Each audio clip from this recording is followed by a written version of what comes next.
I've been racing dogs my whole life. This is what we grew up in, and it is my passion. And I've been fortunate enough in the past few years to see real success in this. In this unique sport, it's not necessarily about the most athletic or most physical dog driver. It's about being the best coach. The Iditarod is the longest sled dog race in the world. It travels over 1,000 miles across Alaska. Once you leave the starting line, there's not another road for the rest of the 1,000 miles. When I was 16 years old, I ran my first pro race, and I finished 4th by 1 minute. This was viewed as the perfect race, finishing with 0 fuel left in the tank.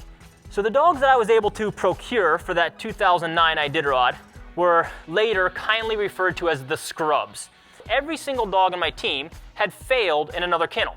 Rather than focusing on setting a very high level of operation where this is the standard, you either do it or get out. We set it up to say, this is the group we have to work with. How are we going to set them up to succeed in this environment?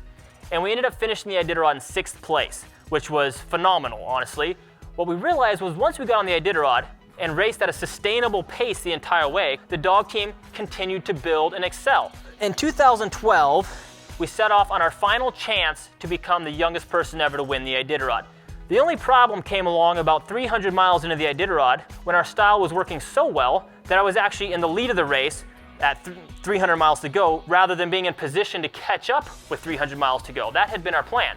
And the result was we ended up playing a cat and mouse game with my other top competitor at that point, which was a lady named Allie Zirkle. I stayed right with her. I stayed there as long as I could and gave my dogs as much rest as I could.